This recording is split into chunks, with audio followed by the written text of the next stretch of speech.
Setiap negara memiliki mitologinya sendiri, dan dari mitologi lahirnya falsafah kepada manusia. Sama seperti mitologi Yunani, Mesir dan juga Rom, semuanya adalah bidang ilmu yang lahir akibat pemikiran masyarakat lampau. Setiap mitologi memiliki falsafahnya sendiri yang menjelaskan tentang sesuatu kejadian yang terjadi, tetapi tidak dapat dijelaskan menggunakan akal logik, sehingga lahirnya fahaman yang bersifat imajinasi. Oleh itu, hari ini kita akan membahaskan mengenai Dewa Janus dalam mitologi Rom. Dewa Janus merupakan dewa yang ditugaskan untuk menjaga pintu dan gerbang dalam mitologi Rom. Terkadang ia juga disifatkan sebagai dewa pertanian, sama seperti Dewi Demeter dalam mitologi Yunani. Dia digambarkan memiliki dua wajah yang bertentangan. Satu wajah menghadap ke masa lalu dan satu wajah lagi menghadap ke masa depan. Dan dia juga sering divisualisasikan memiliki kunci di tangan kanannya.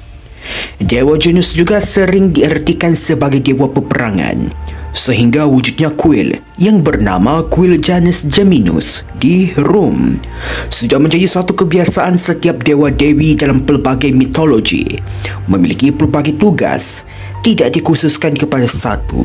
Begitu juga dengan Dewa Janus yang memiliki pelbagai tugas.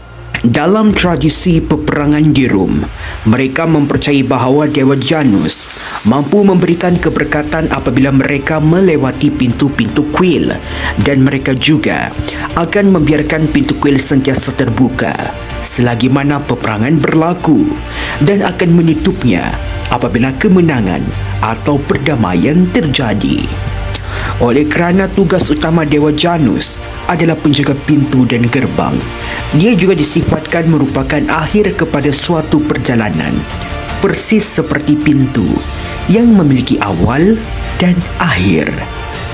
Oleh kerana Dewa Janus memiliki dua wajah, yang sebelah menatap ke masa lalu dan yang sebelah lagi pula memerhati ke masa depan, dia dijadikan sebagai pemisah antara tahun, iaitu tahun lalu dan tahun baru. Kebanyakan dewa-dewi dalam pagan Rom memiliki hari sambutannya sendiri atau hari perayaan. Bagi Dewa Janus pula, 1 Januari merupakan hari perayaan bagi menghormatinya. Bangsa Rom mempercayai dengan melakukan perayaan bagi menghormati Dewa Janus, Dewa Janus akan membuka gerbang untuk menuju ke zaman keharmonian, kedamaian dan juga kemakmuran, tanpa berlakunya sebarang pertumpahan darah. Setiap kisah memiliki jalan ceritanya sendiri, sama seperti manusia yang hidup dalam ruang waktu, iaitu masa lalu dan masa sekarang.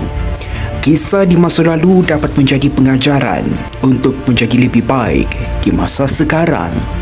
Apabila kita melihat mitologi Dewa Janus, kita akan sedar melihat masa lalu adalah satu keperluan, sama ada peristiwa yang kita lalui itu adalah kesedihan, kejatuhan, kegagalan ataupun kegembiraan. Semuanya tidak boleh dilupakan oleh akal fikiran.